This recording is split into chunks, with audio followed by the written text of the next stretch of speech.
दो नाबालिग लड़कियां स्कूल यूनिफॉर्म पहने हुए और हाथों में पिस्तौल लेकर एक ब्रिटिश मजिस्ट्रेट के ऑफिस में दाखिल होती हैं। ब्रिटिश मजिस्ट्रेट ऑफिस में बैठा हुआ था और दोनों लड़कियां अपनी पिस्तौल से मजिस्ट्रेट पर एक के बाद एक 5 गोलियां चला देती हैं। बाहर बैठे गार्ड्स गोलियों की आवाज सुनकर भाग के ऑफिस में जाते हैं। सामने मजिस्ट्रेट खून में लथपथ होकर जमीन में पड़ा था और दोनों नाबालिग लड़कियों के हाथों में पिस्तौल देखकर गार्ड्स हैरान रह गए।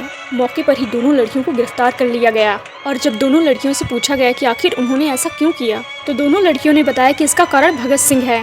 असल में ये घटना साल 1931 की है। ये वही साल है जब अंग्रेजों ने सबसे बड़े क्रांतिकारी भगत सिंह सुखदेव राजगुरु को 23 मार्च को फांसी पर चढ़ा दिया था और इसी वजह से उस समय पूरे देश में अंग्रेजों के खिलाफ जनता सड़कों पर उतर आई। हर तरफ अंग्रेजों के विरोध में नारे लगने लगे थे और इन्हीं में से दो नाबालिग लड़कियां थी, शांति घोष और सुनीति चौधरी। उस वक्त इन दोनों लड़कियों की उम्र महज 15-16 साल थी। ये दोनों लड़कियां क्रांतिकारी संगठनों से जुड़ी हुई थीं।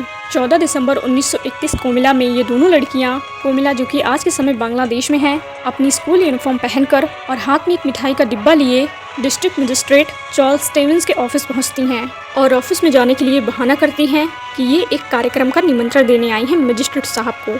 और दोनों लड़कियों ने अंदर जाते ही मिठाई के डिब्बे में छुपाई हुई पिस्तौलें बाहर निकाली और 5 गोलियां मजिस्ट्रेट के ऊपर चला दी, जिससे मजिस्ट्रेट की मौके पर ही मौत हो गई।